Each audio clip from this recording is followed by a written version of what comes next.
Hi, I'm Dr. Babar Ahmed. Welcome to Health Matters KC, where we discuss a healthier, stronger, and more mindful you. Welcome back to Health Matters KC, where we break down the science, stories, and the real-world issues shaping our health today. We're diving into a topic that affects millions of families around the world, autism. And I'm honored to be here by Dr. Tepper, who is a pediatric psychologist who specializes in autism spectrum disorders, and behavioral health, also in behavioral management and parent training. She has completed her doctorate from University of Northern Colorado and her pre-doctoral internship at FSU and postdoctoral fellowship at University of Kansas. And she spent her early career at the Cincinnati Children's Hospital and has been at Children's Mercy Hospital for the last 3 years. Dr. Tepper, thank you so much for joining us today. I really appreciate it. Yeah, thanks for having me. I'm excited to be here. Yeah, so we're just gonna kind of dive right into it because it's a huge topic and a lot to cover. So exactly, just what is autism? What is autism? What a question, right? So autism is a neurodevelopmental difference in the way that someone communicates, socializes, experiences the world, processes the world. It is neurodevelopmental in that it's the difference in the way that the brain developed. It's not a disease. It's not caused by parenting challenges, but really it's just something in difference in the way that the brain was developed. So basically, what has changed over the last few decades with autism? Like, is this something that we're just noticing now more, that we're just, or was it, it's always been there since the beginning of time, or was there a certain time period where we just diagnosing it better now, or what is it exactly? You're hitting it on the head. Yeah. We, in the last probably 30 years, have gotten a lot better at diagnosing autism. I strongly believe that autism has always been present, but we were not focusing on diagnosing it, and we have changed our diagnostic criteria pretty substantially over the last 15 years. We recognize now that it's a very broad spectrum. The presentations are very, very different. And so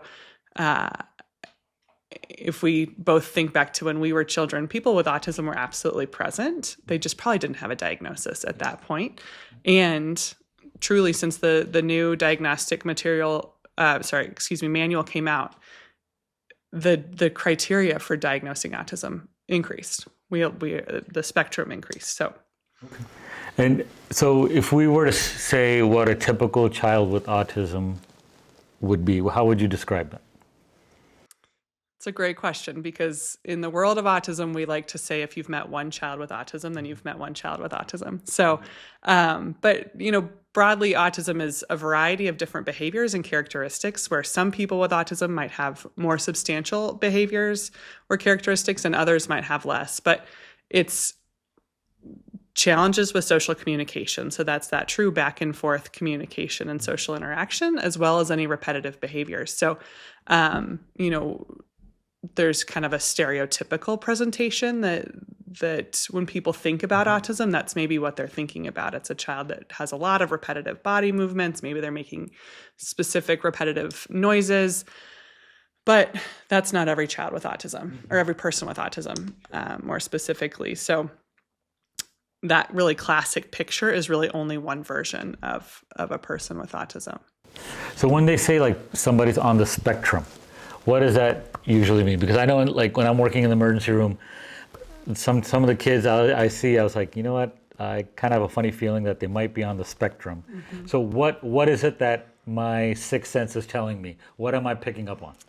That autism is a spectrum. It's a very wide range of behaviors. And again, that some people with autism might experience more substantial behaviors and others might experience less. But when I think about autism, I like to think about it as kind of like a prism.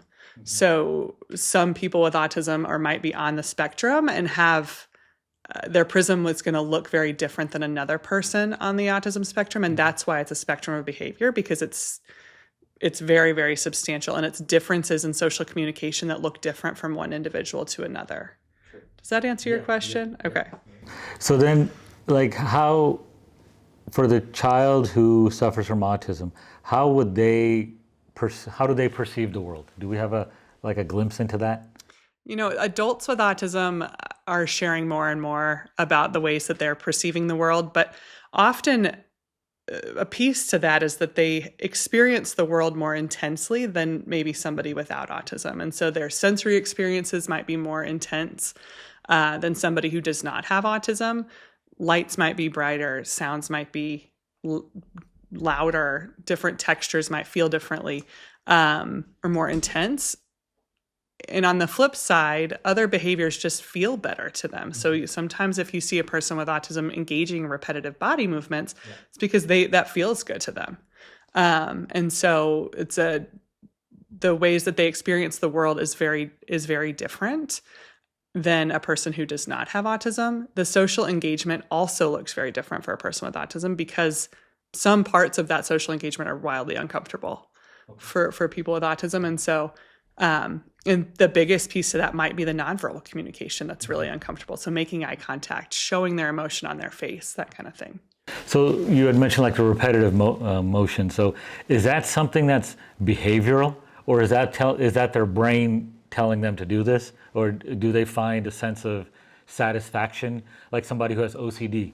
Yes. Like I remember when I was a kid, I'd like tiles on the ground. I'd count the tiles on the ground. I would be very obsessed about like how many times I touched something, or how many times I flip the light switch on and off. But then as you grow older, those behaviors stop. So is it behavioral, or is it more brain telling you to do it? It's more brain based, and I'd say a lot of the time it's more even sensory based. And so for a child with autism to stop those movements, it's honestly more painful for them to have to stop it. Sure. Like if I were to say, stop counting all of those tiles to you as a child, you'd be like, what? Why? I don't want to do that. And at the end of the day, it's not hurting anybody to count the tiles. It's not hurting anybody to be rocking back and forth or shaking their heads. And so it's more painful to stop those behaviors because they are getting some sort of satisfaction, and their brain is saying, let's keep moving. Let's keep that going. And now children or autistic individuals, like how do they express their emotions? Like, how is it different? Do they have the same emotions? Because sometimes you'll hear people say that if they're autistic, they seem to not have empathy or be as compassionate. Is that true? So people with autism, I think that's a common misconception that people with autism don't feel empathy. They definitely feel it. They just experience it and express it in a very different way. Similarly with emotions, they're experiencing those same emotions, but they might not be expressing them in the same way that someone without autism might be expressing them. So it might not be coming through on their face, but it might be expressed through their entire body, where they're jumping and they're flapping and they're really excited about something. You might not see that on their face, but you can tell that things are going on. So basically they're expressing themselves through their behaviors. Yes, exactly. Okay. And similarly, if they're really upset, they're going to be expressing that with their whole body, which can be a really challenging behavior. Yeah. Maybe especially in the ED, where you're like, what is happening here? This kid's having a really hard time. You see a nurse coming with a needle. They're like, yeah, exactly. Yes. Yeah. Okay. So now let's say I'm a parent and I'm concerned that my child may have autism. Like, what would be the red flags? Like, when should parents be concerned that, I think my child is maybe on the spectrum? Yeah. At the end of the day, the earliest time that you're going to be able to receive a diagnosis would be about 15 months. And so if you're seeing concerns before that, going to your pediatrician, and those concerns might be difficulty with communication. So late talkers, difficulty with motor development, late walkers.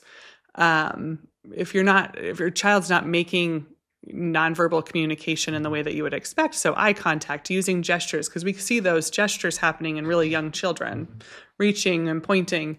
If your child's not showing emotion in the same way that you might expect, those are all things that are kind of red flags. Not responding to their name. So those would be things that I would be bringing up to my pediatrician to talk more about, to see if the pediatrician has those same concerns. I would encourage parents to follow their gut, trust their gut. If your pediatrician says, let's wait and see, trust your gut. If you still are concerned, bring it back up. Okay. And then, like, if somebody was to bring their child to you, then how would you typically diagnose them? Like how and when is autism like typically diagnosed? Yeah. Well, earliest is going to be about that 15-month mark. And then kids and adults can be diagnosed with autism. Sure, yeah. So throughout the lifespan.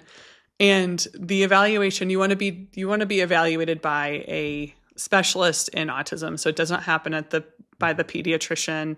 It would happen by a psychologist, maybe a team of people. So a psychologist, a developmental and behavioral pediatrician, a speech language pathologist, and an occupational therapist, or just one of those. Not a speech pathologist and occupational therapist cannot diagnose, but they might be a part of the team. And then the evaluation, it should occur over a longer period of time. For younger kids, obviously that appointment looks a little bit shorter. For older kids, it's a longer appointment because their history is longer. There's more to talk about. But then there should be standardized assessments that are occurring. So some developmental assessment or cognitive testing, and then autism testing more specifically. Frequently, we use the Autism Diagnostic Observation Schedule called the ADOS. And so a lot of families become familiar with that. And that is just a really specialized test that looks at autism. Are there any like parental tools like online that they could go off like on a checklist? Like if you're noticing these behaviors with your child, then please bring them in. There are some checklists online. I would say that they're not the most valid. But sometimes it can be a nice marker for parents to be able to see. I'd say the best one is the CDC's milestone tracker. Okay. And that one is just tracking milestones to see, is your kid falling behind or not? And then it's also a really nice conversation to have with your pediatrician if you have done that milestone tracker. And I'm guessing the CDC could just go on their website. And it's an app too, yeah. Okay, all right. And then you said how early, you said about 15 months then? 15 months I'd say is probably the most reliable, the earliest, most reliable time. Sometimes you might see the specialist and they say, we're not sure right now, come back. Yeah. Okay. And then so let's go back to the parents again. If obviously, in my opinion, if a parent has autism, then they're more likely to have children with autism. Yep. Any other medical conditions that may predispose you to autism? We learn more about this every day, but, early birth history, so those kiddos who are born super early are at a higher risk of having autism. So we're seeing more kids with Down syndrome also having comorbid autism spectrum disorders. And those are probably the biggest comorbid. Sure. Now, do you ADHD? Yeah. Now, because I've actually seen this personally, and I've had other patients do this too. It's like if I see a child that I think may be on the spectrum or has a variety of different comorbidities or illnesses, and they're coming in back to the emergency room and they're just sick, and there's something's not right. So, and the parents will tell me, we did the newborn testing. We did the newborn, and they were fine. So I tell them to dig a little bit deeper and ask their PCP, say, I want a chromosomal analysis done. The chromosome testing. Yeah. Has that ever been done with children in autism? Have they ever found like a specific chromosome that could be linked to autism? We don't have one gene, but we do have a variety, a lot of different genes, and there's a lot of research happening to look at to determine if there's more genes that are consistent or I guess correlational with autism. And we are finding that autism is highly genetic. We know it's a genetic and environmental kind of mix, but it is a highly genetic condition, and so we don't have one gene, but we do have a variety. Yeah, so we haven't been able to pinpoint an exact. But it is a recommendation for everybody who receives a new autism diagnosis to receive genetic testing. Okay, and they're doing that kind of chromosomal microarray. Now, is there a difference between girls and boys? There's definitely a difference in the ways that autism presents. Or is there like any certain behavioral patterns that you see more in girls than boys and vice versa? So if we think about kind of that stereotypical presentation of autism, often boys might present that way a little bit more than girls. Girls typically have less outward social communication challenges. Not that those challenges don't exist, but they're better at masking them or hiding them than boys are. We are also just as a group of specialists, we're worse at diagnosing girls with autism. Sure. We really don't, I really don't think that the prevalence is that different again among girls and boys, but right now the way that it's diagnosed, it looks pretty substantially different. Sure. But I think that at the baseline, girls are able to mask their social communication differences better than boys. Better. The other big thing is that sometimes girls' restricted interests are more typical. So they might be really into baby dolls. Oh, okay. Or they might be really into pretend play in a kitchen, right? Which is a super typical behavior for a preschooler. Well, if they take that above and beyond, sure. then, or if you're still interested in that when you're 11, then it becomes an atypical behavior, okay. right? Yeah. Now, for those same children, let's say they go undiagnosed and they go into teenage and adulthood. So then what are the signs that you would see? Is this similar signs, or do they change as you get older? The signs definitely change as kids get older. If their autism is really, really significant, a lot of those symptoms are going to look pretty similar. But as kids go undiagnosed and they get into middle school or high school, the social rules change pretty substantially in middle school, and nobody tells you that those social rules have changed. So especially girls tend to have way more challenges when they get into middle school, and if they've gone undiagnosed, they don't know why those challenges are occurring, and the best way to kind of combat that. And so their behaviors will definitely start to look different as they get older. Okay, very good. Now, kind of going down the same thread, any types of populations where we see more of autism? Like, is there any difference between races, cultures, continents, countries, cold climates, hot climates, anything like that? Not that we know of. We do know that minority cultures tend to receive diagnoses later than Caucasian children. Sure. And often families might bring up that concern with their PCP at the same time, but there's just bias there, right? That those kids often end up getting a diagnosis much later, but we do not see that there's true differences between cultures, races, etc. Okay. And is it something where now at this point, because autism has been around, I mean, we're just seeing so much of it now because of the awareness has increased. So is there a concern now that we're overdiagnosing it or underdiagnosing it? I definitely think that the general population might think that we're overdiagnosing it, for sure. Sure. And at the baseline, we have just gotten substantially better at diagnosing. We have honed a lot of our diagnostic tools, a lot of our screening tools. It's become the question that pediatricians are asking at 12 months, 18 months, 3 years, 4 years, 5 years.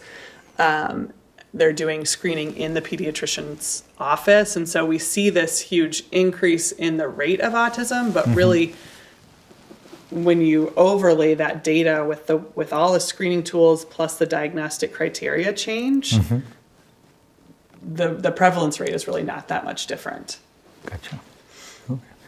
And then, like, when you obviously you had a PhD in autism, so then I'm sure you studied the brain. So did they find any structural abnormalities or functional abnormalities or any parts of the brain that light up more on an MRI or anything on scans or anything like that? No. Nothing? Nothing. Unless you've done research that looks different. But please enlighten me if you have. But no, we can't do an MRI and say, oh yeah, look, this person has autism, which can be really frustrating for parents because it's purely a behavioral diagnosis. No, I just didn't know if there are certain neurotransmitters that might be more being produced more in an autistic brain versus not that we have found. No, okay. I mean, probably. Probably, yeah. But we have not. We don't have that research to say oh yeah, this is the part of the brain that's impacted the most. Okay.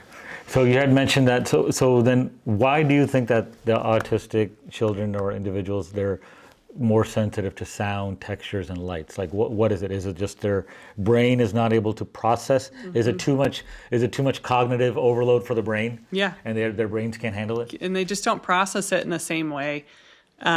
So this could be as simple as like, how some tags are printed on the back of your shirt. Processing that feeling can be super overwhelming. And then if you're focusing on that, then the bright lights or a really loud noise, or you go to get your hair cut and the buzzer, those kinds of things, all of that is just getting processed in a very different way. And the kids just might, all people with autism just might feel that very, very differently. So, and just to hone in on that a little bit more, like what kind of touch are we talking about? Is it like a soft touch, or is it like any like you had mentioned clothing? Is it the clothing, a specific type of clothing that they're more sensitive to than others, or it could be anything? Individual differences. Is individual difference? Okay. Yeah. I will say, a lot of kids with autism have a lot of difficulty with food texture, and just eating in general. But food texture can be a really big challenge. But then if you think of your five senses, all of those things can be challenging. Yeah. Or they might be seeking that input. Sure. So sometimes families come in and like, man, my kid's just crashing on the floor. They're crashing on the couch. They're throwing themselves around. Well, they're probably seeking that sensory input, that kind of deep pressure. Sure. And like, why do you think it's important for the children, you brushed on that earlier, like for them to have that same routine? Like if they break out of that routine, what is their brain telling them exactly? It almost becomes like a fight or flight situation, where if their routine is changed, they thought that it was supposed to go one way and it's not going that way. Kids can have substantial behavioral challenges. And I think a piece to that is because they like routine. They know what's supposed to happen. They know how it's supposed to happen. And so encouraging families to try and keep that routine is important. But then obviously allowing changes is also important, because our day changes. Yeah. But I think a big piece is that people with autism really thrive in routine. They like routines. They keep routines themselves. So I don't know exactly why, but it's an important thing to try and keep as a family. Sure. Yeah. Now in your practice, I'm sure you've seen children who have now turned into adults. So how does it change with the support services that might be available? Are there? That's a hot topic. The support services change substantially as kids turn into adults, and you probably see this in the ER as well. Change meaning there's a whole lack of it, and that can go from PCPs that will see adults with developmental disabilities and autism, all the way to all of the government supports and into supportive care living situations or job situations. Yeah. So now if you have an adult or even a teenager that's working, what would you say to their employer? Like what would some inclusive criteria, like what would they need to adapt or change for that patient? I think first and foremost, being really excited about having a person who thinks differently. That would be the first thing that I would encourage their employer to think about. But then secondly, having routines that are consistent. So to jump back to that, to know what the routine is supposed to look like when they come to work, what are their job tasks, making it visual, showing them what's supposed to happen. So having a visual support with pictures to show them what the schedule is or what their job task is that day. Ensuring that you're honoring their communication. So if they're shaking their head, ensuring that you're recognizing like that means no, and they need a break. They need to take a break. Allowing them to take breaks. So in our society, we don't love to let people take breaks at work, but ensuring that that's scheduled in for your individuals with neuro.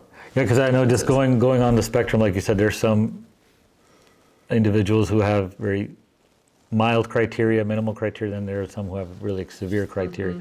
Because I know there are a lot of professionals, even come across a few doctors too, that I was like, oh man, I think they're on the spectrum. Because same thing, it just seems like they lack empathy, or they seem like they don't care, but they're really smart. They are so intelligent and they're so good at what they do. But if you interact with them, you're like, okay, there's something. Their bedside manner can look really challenging. And so that's where really teaching in a pretty black and white way of like, hey, when you're speaking to a patient, like these are kind of the ways that you have to ensure that even though we know that you feel it, the patient isn't feeling that. And so helping them to understand, this is the best way to try and get that across. So when they turn into adulthood, is that adaptable? Can they change? Yeah. Well, okay. I think, the biggest thing, to jump back to your earlier question about interventions, the earlier the intervention, so if we can intervene with the kid and really teach them some really good communication skills, behavior management, emotion regulation at the age of 15 months, at 24 months, at 36 months, the likelihood that they have those challenges when they're adults is way less. But that being said, adults can change, they can adapt, and they just might need different accommodation to be successful. And I'm assuming the earlier the diagnosis, earlier the interventions, the better. The longer we wait, then it's harder. Yep. Yeah, the longer we wait, the harder it is to teach those new skills. It doesn't mean that you can't, but it is just harder. Sure. Okay, now we get to the controversial stuff. Get to my notes here. Okay, the hot topics now. Can vaccines cause autism? Everybody wants to know. Everybody wants to know. I'm just going to say no. Okay. We have decades of research that shows that vaccines do not cause autism. Yeah. It can be challenging for families because sometimes you might see some developmental regression around the time that we get a lot of vaccines as kids. Yeah. And at this time and after tons and tons and tons of research, that continues to be correlational and not causational. Yeah. Because I just coincidentally, a little bit before you came in on my Insta feed, they were showing like this old interview with Jim Carrey and Jenny McCarthy with what was the name, Larry King, on Larry King show, and they were just going at it. They were just like saying, it's the pharmaceutical industry, it's the physicians, they're being backed by the pharmaceutical industry, and they're pushing the vaccines, and they're not doing enough research. There's so many chemicals, because that's a big thing again in the emergency room, because that's one thing I always ask when I'm seeing parents bringing in their children, like, are you up to date on your shots? Right. Majority of them, thank God, still say yes. Yes. But some of them still say no. So I still give them my spiel, like, you should give the vaccines, and if they look like they're kind of frowning on it, I'm like, look, I'm not politically biased. Right. I'm a doctor. You can trust me. And you're not getting backed by pharmaceutical companies. Yeah, I'm not getting, I'm working in the emergency room, it's like I've got nothing to gain, but, I give no vaccines, so I have nothing to gain, but I do, at the baseline, it is a highly politicized topic. Yeah. It's also really hot in the media. Yeah. And with these kind of popular figures that are making a lot of claims that are just, our research is very, very unsubstantiated. Yeah.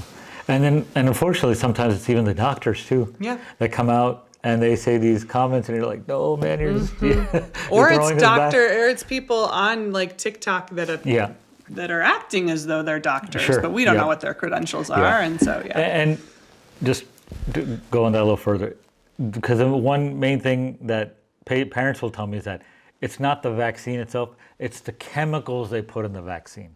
The preservatives or whatever chemicals that they're putting, that's what needs to be tested. That's not what's being tested. We don't have long-term studies to show, any effects of that. So I kind of give up at that point because And that's just it. I mean, you can provide all of the information that you want to provide, and all of this research that has been done, that's been done super effectively, and at the basis, parents are going to make their own decisions. But we know as professionals that vaccines do not cause autism. We have a lot of families, like long-term family studies that show we have 2 kids that were vaccinated that don't have autism, and we have 2 kids that were not vaccinated that do have autism in the same family.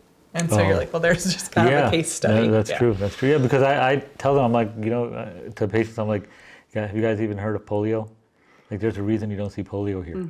If you go across the globe, go to Southeast Asia, India, Yeah. Pakistan, Bangladesh, like there's a lot of polio. There's a reason for that. Exactly. So, okay. Well, I'm glad we got that. Yes. Glad we got that out of the way. So, and now the next one. Thanks to Mr. President Trump. Acetaminophen, Tylenol, does that cause autism? I'll again say no. Okay. We have, again, decades of... Where did he come up with that? Yeah, I mean, was that like some old study that somebody did? No, there's not even a study, unfortunately, that really shows it. There's one really old study that has some correlational data. Again, not causational at all, but if you look at Tylenol, it's the one medication that most pregnant people have taken because it's the one safe medication that you can take. And so, you're going to see some correlation there because every pregnant person took it. And I'm assuming if there's any in utero, when they're pregnant, if there's any kind of infection, you have to there's going to be a fever. Yes. So you have to take a fever reducer, which is acetaminophen. So, and obviously the risk of that fever is way higher. Yes. Than the risk of taking acetaminophen.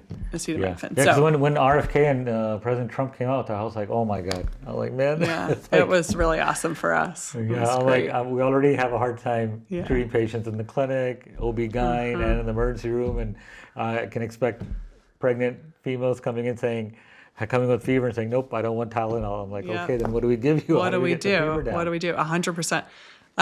In the world of autism, we have a long history of blaming mothers for creating autism, and this just feels like another one of those where you're like, it's your fault, and it isn't. Yeah. At the baseline, Now,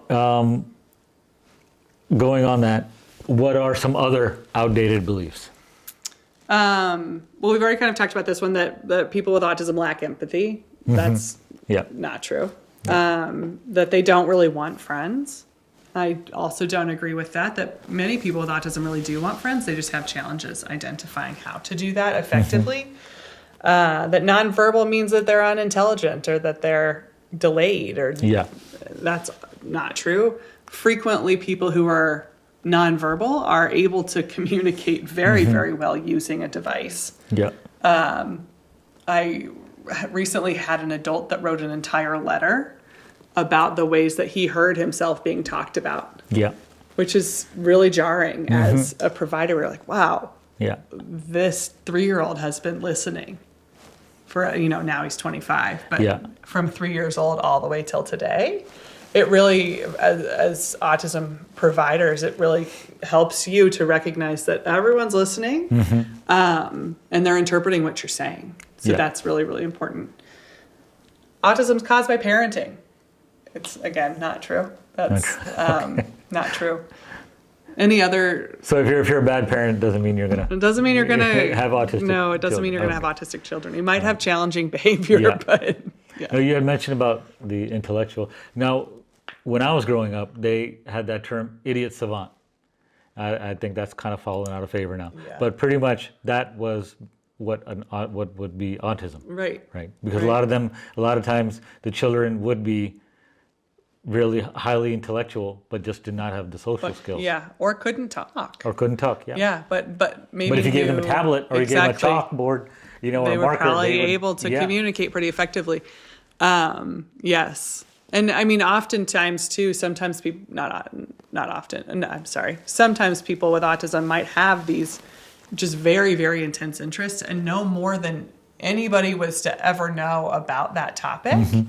But then you say, okay, let's now learn your letters. And they're like, moving on. I'm not interested in that. And I don't really care, which then maybe leads to people thinking that they're not very bright, which isn't true either.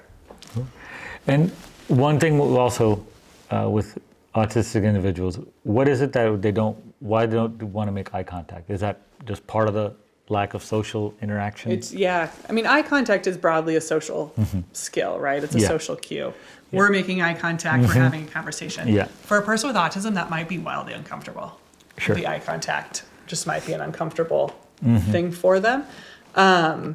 And it's also it's just a social way of communicating. And so for them, that's just something that they don't pick up on naturally. Sure. And teaching how to make natural eye contact is really challenging. It's really challenging, And so that's another kind of big piece to that. Gesture use is also a social communication. We use gestures to help others understand what we're talking about. Sure. And so if you have difficulty with that communication, the gesture use is challenging as well. So what would you suggest is like the most effective way to communicate with someone who is on the spectrum, who is autistic? Yeah. Basically, like, how would you approach them? How do you talk to them? Soft pitch, low pitch, like high pitch, or just try to avoid touching them? Yeah. You know, do we show them what to do that you're wanting them to do, or? I think at the very first, as you're kind of observing, is watching what their caregivers, their parents, whoever's with them, and how they're interacting with them. Okay. If they're touching them, you know, I probably wouldn't jump in there and touch Sure, them, but you know, whatever that tone of voice is that the people around them are using, I just match that. It's probably going to be a pretty neutral tone of voice. Yeah.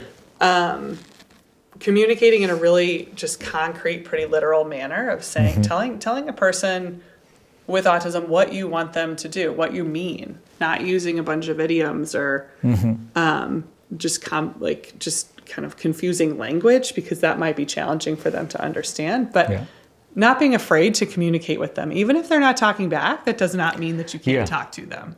And engage with them about what they're doing. I've just a funny kind of story. I was at a coffee shop just this weekend, and there was an adult with autism behind me, and his dad was talking to him, and he was nonverbal. And I just said, "Hey, buddy, I love your shirt. That's such a cool," you know, I think he had Spider-Man on his shirt. So that's such a cool shirt. And he kind of nodded.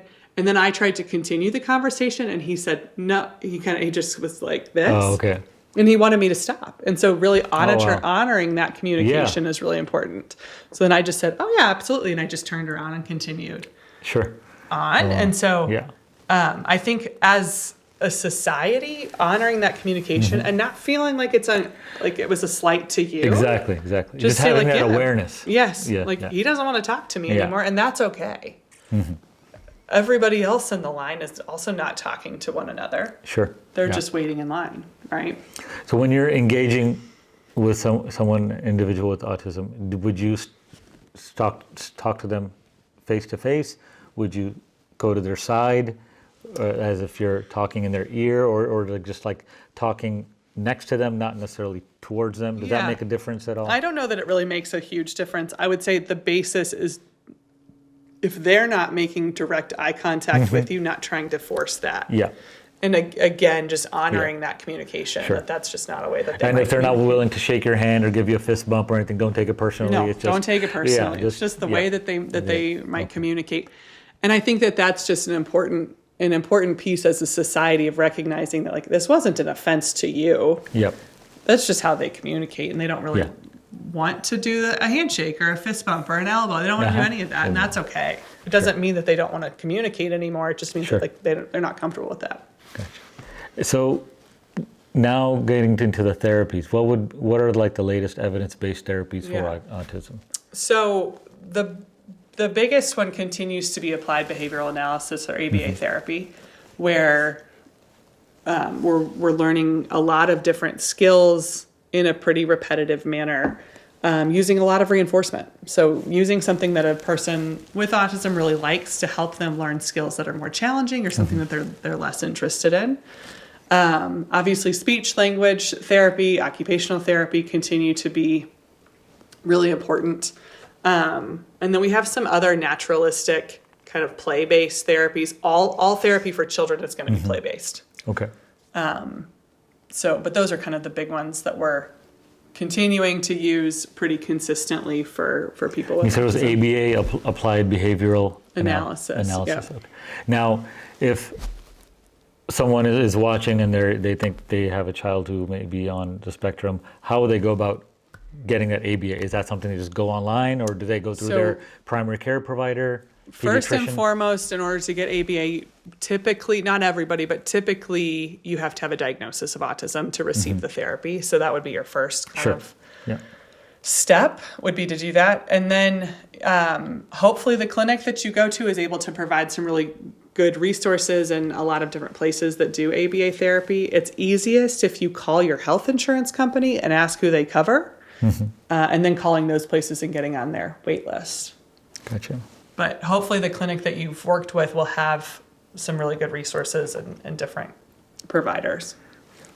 So in an idealistic society, what kinds of support or what would you envision would be the best way for somebody with autism to thrive in society? I mean, I'd say first and foremost, ensuring they're getting really good early intervention, getting quality, good early intervention. Idealistically, as a society, I think having really good neurodiversity affirming people around you. So recognizing that some of your behaviors might not be what everybody else in the room is doing, but it's not hurting anybody. You're showing your emotion, you're comfortable, and that is fantastic. So that's a really big piece. Having safe spaces for people who might have sensory sensitivity is important. And then having access to care is another big idealistic society that we don't have right now. Now, in the school systems, it's been a while. So in the school systems right now, if there are children who have autism, what services do they provide, or do they have any special accommodations? Yeah. So ideally in a school system, they would have an individualized education plan or an IEP. IEP, yes. Yep. And what that does is kind of twofold. It one allows access to individualized accommodations and educational goals, but it also protects the child. So if they happen to have a really challenging behavioral day and and something happens, or they're having difficulty with compliance with something that they don't really like to do, or it's challenging for them, that IEP is going to protect them and just help everybody understand why this might be difficult. But that would be ideal, but then they can also receive therapy through that IEP. So speech language therapy, occupational therapy, some behavioral, not ABA, but some behavioral therapy, and other social interventions at school. Okay, all right, good. Now, how do families best support a child who is just newly diagnosed? Like, what would you suggest? I'd say first and foremost, step back and recognize that everything is going to be okay. Okay. That your child who was recently diagnosed is the same little person that was there before. And this diagnosis is hopefully all it's going to do is one, provide some understanding, but two, open doors for therapy. Sure. I think it's also really important to normalize a grieving process, because not that you're overly sad about your child and who they are, but you might have dreams that are just going to look a little bit different. Sure. Not that they can't fulfill those dreams, but it just might look a little bit different. Basically going from the awareness to the acceptance. Exactly. Yeah. So, and just accepting that these things might just look a little bit different. And take time. That might take time to really go through all of those steps, but then kind of jumping into the intervention, the action phase of finding intervention and moving forward with that. Finding support for yourselves as parents, as siblings, is also very important. So what are some things parents shouldn't do? Google. No, you mean Dr. Google? Yeah, Dr. Google's not very helpful. Oh, man. I think frequently as parents, we look for cures, and the internet is really good at providing false hope for that, and then also finding things that are not evidence-based, probably ineffective, and very expensive. And so that's a big piece that I'd say is not to Google. Recognizing that this is who your child is, this is who they've always been. We don't have to change them, but we do want to try and help create safer spaces, better modes of communication, that kind of thing. And in your opinion, I'm sure you've worked with educators, how can they better support children with autism? I know you had mentioned the IEP and then having the therapy. Is there anything in the classroom they could? I mean, I think, ensuring that you've kind of, that you are, as their teacher, accepting who they are.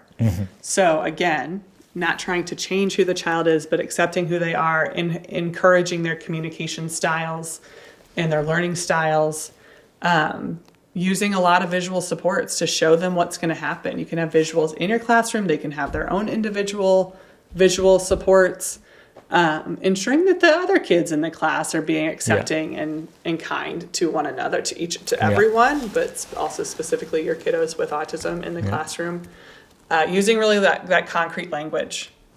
Teachers can be really good at providing a lot of information really quickly. Yeah. Your kid with autism might not be picking up on all that. So slow it down, use really concrete, specific language. Did you ever have a patient that was an adult and came to you and said, you know what, as a child, this is what I noticed, or this is something that I would have benefited from in my school, or these were the struggles that I went through growing up? Do you recall any case like that? I don't see very many adults. So, or even like a teenager, like an 18, 19-year-old when he was 8 or 9, telling you, you know what, when I was 8 or 9, this is what I went through, and I wish it wasn't like this. Yeah. I mean, I think that recognizing sometimes high school students will come back and say, you know, I wanted to socialize, but I had no idea how to do it. And so being able to provide social skills training, and that looks like really black and white. Like you walk up to a person and you say, hi, my name is Katie. I like Minecraft. But then also, you know, as parents, as school support staff, ensuring that you're identifying what that child's strengths and interests are and getting them involved in the clubs. If there's a Minecraft club, finding common interests is so important. Yeah, because that probably would be devastating for a child to... Well, it just decreases your willingness to try again. Yeah. I mean, Exactly. it's bad enough as it is for a child with autism, but if you're autistic and then you're getting rejected, then that's got to be hard.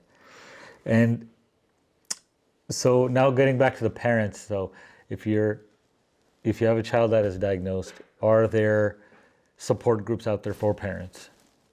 There are. There's some that are online that are kind of nationwide. There are others that are more region specific, where parents can meet other parents who have kids with autism. I find it really nice to be able to connect a parent with a 3-year-old with a parent with like a 7 or 8-year-old. Oh, okay. So they can tell them like what to expect. So they can kind of have a mentor almost.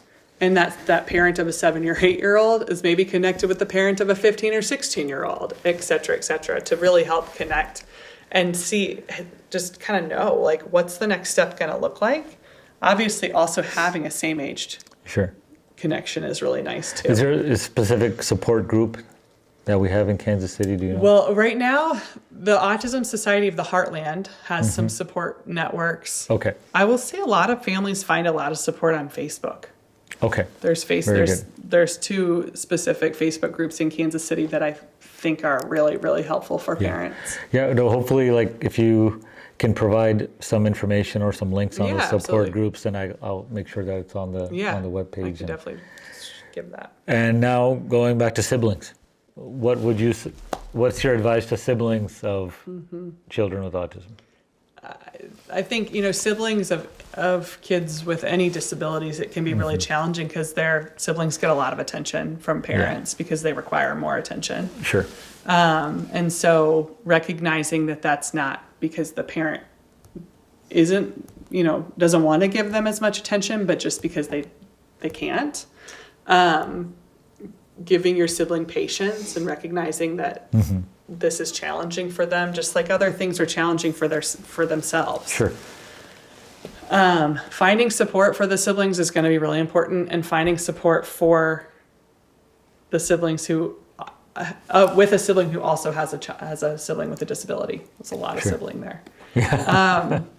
But finding that connection can be extremely important. Allowing all of your kids to engage in hobbies that are interesting to them. So if sports are interesting to one sibling and your kiddo with autism doesn't really like that, still allowing that child to engage in their hobbies is going to be really important. And for children with autism, like what would you think are some of the strengths that they have, or if they have any certain advantages over other children? I know we talked about sometimes they can be really genius. Yeah. They can have really high IQ. Yes. So anything else where they would have certain advantages? Often they're incredibly creative people, and are thinking through things in a way that you're like, that was incredible. I never would have thought about it that way.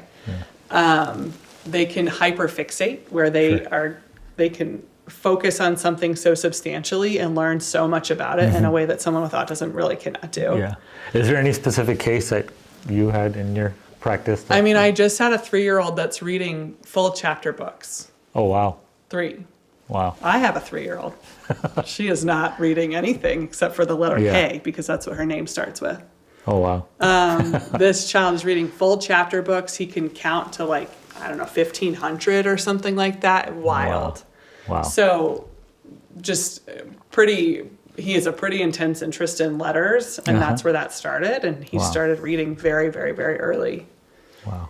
Which the parent at that point did not think he had autism. She thought he was hyperlexic, which is absolutely true, and he has autism. So. And what do you think is the future of autism in medicine and everyday life? What gives you hope about it based on today's? I think as a society, if we can really lean in and recognize that people with autism they have their challenges, but they also have a lot to offer to all of us as a society, is going to be a really important next step in acceptance of autism, but also then recognizing that oh wow, this person can learn so much about this specific topic. Let's lean into that. And learn what they learn, or let them teach us this information. I'm really hopeful for this next generation to be more accepting, and recognize that they're different than me, but they're not less. We can all do the same things, and that's really, really cool. So I'm hopeful that in our next, as a society, we're able to really lead into more and more acceptance and awareness. Yeah, exactly. Medically, hopefully, we're able to continue to really hone in on the genetic correlations, hone in on the therapies. I think that those are probably our kind of 2 next big steps. Is there anything that you see in the pipeline in your research, anything that could be just cutting edge, or just something that's just being investigated right now? Yeah, I mean, obviously nobody's going to hold you to it, but doing a lot of genetic research at this point, which is exciting, and it's just good to know more. I think it helps families to know more about their kid and maybe why they are the way that they are. And I think a lot of families are very hopeful for a cure of some sort. And for me, in the world of autism, I'm not hopeful for a cure. I'm hopeful for this acceptance, because I don't think that we need to cure autism at all. I think that, every person with autism that I've met is truly phenomenal, and they are incredible in their own ways, and we have a lot to learn from them. And so I think that that's really important to take as a society. Very nice, very nice. Really like to thank you for your time. Yeah, thank you. I think we had a really good discussion. I think we hit all the main topics, so really appreciate it. Absolutely, thank you. And thank you guys for joining, and I really appreciate it. And hopefully next time we'll come up with a new topic that will be engaging. Yeah. So till next time, thank you.